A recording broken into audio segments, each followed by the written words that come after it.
Late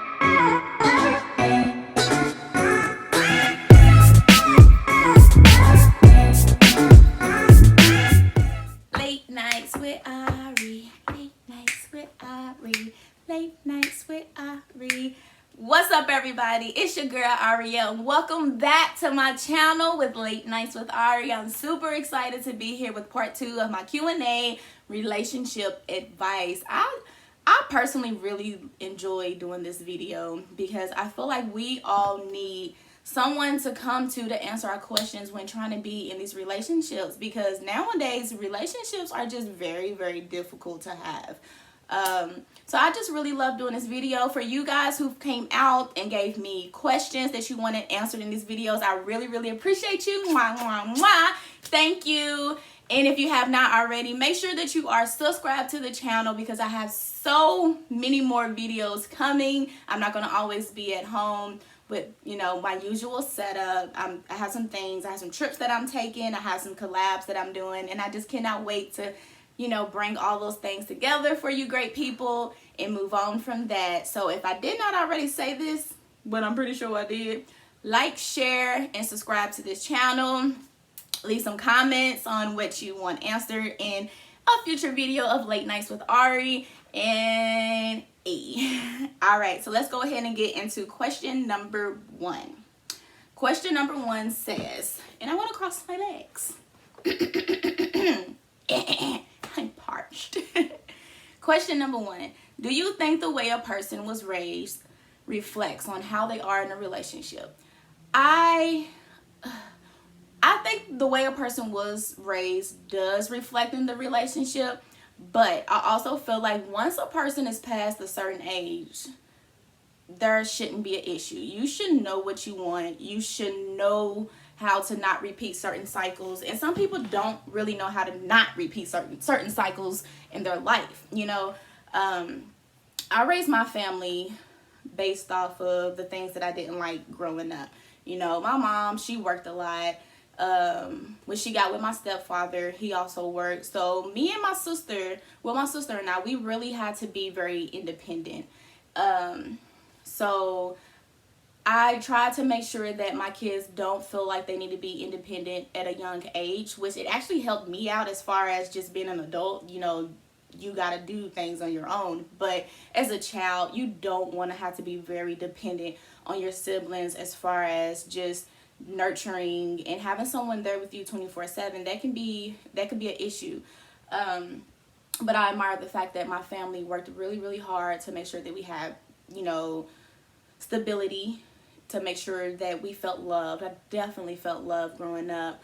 But as far as just others that grew up and probably had a little bit tougher than we had, you know, some people do carry those things into relationships, and it doesn't make them a bad person. It just means that they need a little more guidance and a little more help on how to love you properly. And I think if you love the person that you're with, whether male or female, I'm not going to indicate who asked this question, but baby girl, you know that I know that you really love this person, and I know that you're willing to go above and beyond for that. And I know some conversations that we've had, you have mentioned that, oh, well, he's been through this as a child, or his father did this, or his mother did this, so I feel like I need to, you know, pick up those burdens to make him a better person. And that's okay, but we as women cannot do it all. I think the best way to just fix the relationship and whatever issues you have is to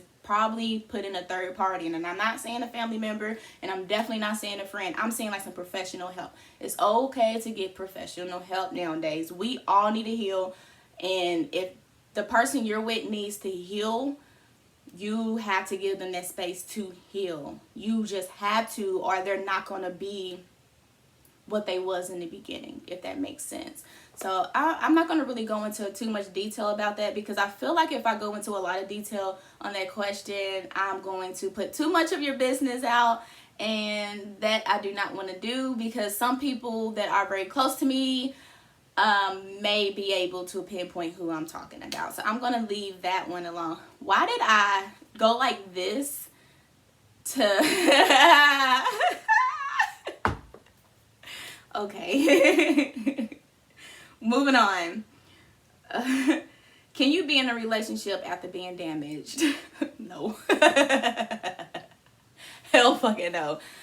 I was damaged before and jumped into a relationship and did not accomplish anything other than becoming more damaged. You really have to self-reflect when you come out of any situation that you feel like has damaged you for the greater good. You know, you really have to reflect on yourself as far as who you want to be now.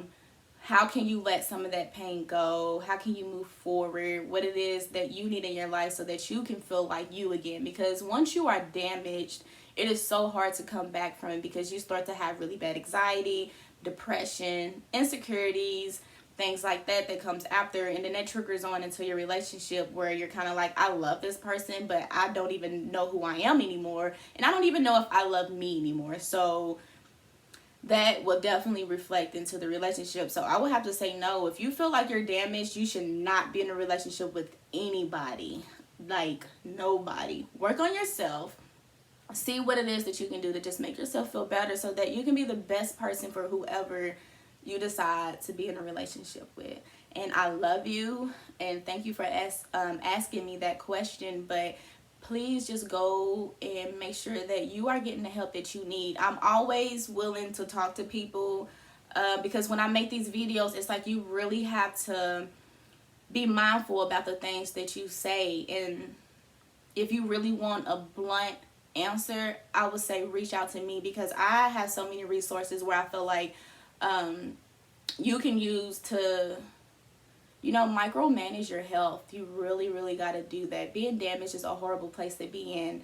I remember at one point I was in a relationship where the mental abuse was so bad, like it got to the point where I felt like I deserved it. So coming out of that relationship, I targeted a lot of men that were aggressive, a lot of men that were controlling, even though I knew that's not what I wanted, because it doesn't do nothing but make you cry, make you feel bad, call your mama, call your sister, call your friend, and you just like, I fucking hate this man, or I hate this girl, whatever the case may be. And it's just like, that's just dead. It's 2020. We not taking no damage situation into the next. We're going to start learning how to let this shit ride and self-heal. I meditate to heal, and I love meditating. It makes me feel so freaking good. So if you can meditate, girl, get down with the business, because why not? All right. Why does commitment seem so hard nowadays? Girl, honey, I don't know. When you know, tell me so I can tell y'all, because I don't even know. I think the world is just a different place. We attach to the wrong people. We like to be around people that fits a certain image because it makes us look good or whatever the case may be. And that doesn't really do anything for us. There's a lot of, we got social media. Social media is definitely destroying relationships because you think you have to have a certain standard as far as being approved by the world, when all reality, when you're in a relationship, you just need to be approved by yourself and your spouse and your children. You gotta love yourself. The person you with gotta love themselves, and this is vice versa, male or female. It really doesn't matter. I just think commitment now is just hard because there's a lot of influences on what a relationship is, when back in the day, relationships was really just about being a family. You know, it was about coming home, cooking dinner. It was about raising the kids together. It was about hustling together. It was about making sure your woman feels special and loved, because we do more than men and they don't realize it, or at least that's what I think, and I can be wrong, but I feel like we do way more than men. And you know, the home structure life is so different from what it was back in the day. But luckily for me, I was able to be raised around multiple structures where I can go into one household and that household being ran a certain way, and then my mom's household being ran a certain way. And then I also grew up with my grandparents, and when my sister and I would go over there, it was a different way. You know, they had meals and it was family oriented, and they had that long, strong black love that we still have today, but it's not as many as it should. We should have more strong black love when we really don't. And if we do, we're afraid to express it to the world because there's standards on us now as far as what it looks like. You know, we got matching shirts, matching shoes, social media's favorite, and that puts a lot of stress onto the relationship. Like, I don't even fucking want it. I don't even want it. So I think that plays a role in why it's so difficult to just be happy and be committed. You got females showing their bodies off now. I'm not gonna say I'm not gonna show my body off, but it's just a lot of different things that play a factor into relationships nowadays, because some people agree and some people disagree. You really just gotta find the right person that balance you out. So this question, I've let myself go in a relationship. Recently, I've started to dress up more and feel good about myself. My boyfriend thinks I'm talking to someone because of this change. Oh, okay.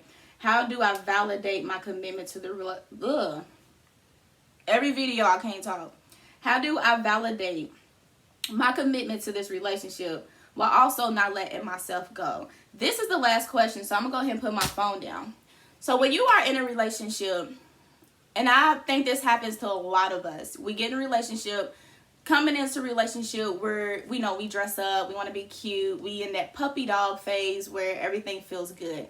I think when we start to get real comfortable with the person that we're with, we start to kind of get real comfortable. We wearing our scarves, or we not dressing up as much, or, you know, whatever, lounging around the house a little bit more. That's because we comfortable, you know. And when you're comfortable like that and it lasts for so many years or so many months, and you just all of a sudden decide, boom, I'm going to get back to how I was at the beginning, that could make the person that you with think a little bit. Like, why all of a sudden, you know, you dressing up more? Are you going out more? Or whatever the case may be, that could make that person think some things. But this is the trick. When you know that you've been through some things and you let yourself go, whatever reason it was that you let yourself go, whether you got comfortable or some changes in the relationship happened to where you just stopped feeling good in general, we have to be strong enough to say, well, let me communicate this with my person. And just be like, look, babe, I have let myself go. I have not felt like myself. You know, when I do my hair now and put some clothes on, and just even if I'm just going to get a drink down the street, I feel good and I want to feel good. And if I feel good and love me, I can better love you. And the right person's going to understand that. You don't have to feel bad about dressing up. And to your partner, just because your girl, or this is for anybody, just because the person you with decides that they want to start to feel good about themselves does not mean that they're cheating on you or talking to someone else, because I'm one of the most faithful human beings in the world. Once I'm in a relationship with you, that's what it is. Now, if I want to go and step out and look really nice, please don't hound me down my neck. Like, don't do that, because that's such a turn off to me. We all should definitely feel good. I'm a laid back kind of style. Like, I like to just look clean and go on about my day. But when I do dress up, baby, best believe the shit will be snatched. Hey, shit will be snatched. For one, check it. Look at this outfit. I just love this outfit. You know, I had to put the little fupa. I had to have it. Had to have the fupa, because why not, right? But hey, I'm not even gonna do y'all like that, because it's late nights with Ari, and we are officially done with all the sad videos, because guess what? We getting ready to start talking about some really nice and fun things. So if you got anything that you want me to talk about, or anything that you want to see in the videos, like mukbangs, tutorials, whatever the case may be, drop them down in the comments. And I mean that in the harshest way, because we're getting ready to start coming hard on these videos. I have a lot of things coming. I have some collabs for you guys. Also, wait a minute. If you have not already, go pre-order my book, Make Me Yours. It is dropping July the 1st, and I'm super excited about it. It is Letters to My Love Life. Get in here, okay? Letters to my love life. Ladies, you know what I mean when I say letters to my love life. It's dope. It's just all letters that I've written emotionally, spiritually, happy, whatever. It's in there. and it's a good read. It's a short read. It's just a quick drop to get me back in the game. If you have not already, check out my book that is already out. We have Love Lost, Oh No Love, which is a children's book, and we do have My Demons. Now, My Demons is not up on the market, but I have personal copies for myself. So if you want any copies of my books, please reach out to me, and I will make sure I have my pre-order link down in the description below. Check your girl out and get into this new vibe, because the next video, we not talking about nothing emotional, okay? Because your girl just want to be happy, all right? Hey.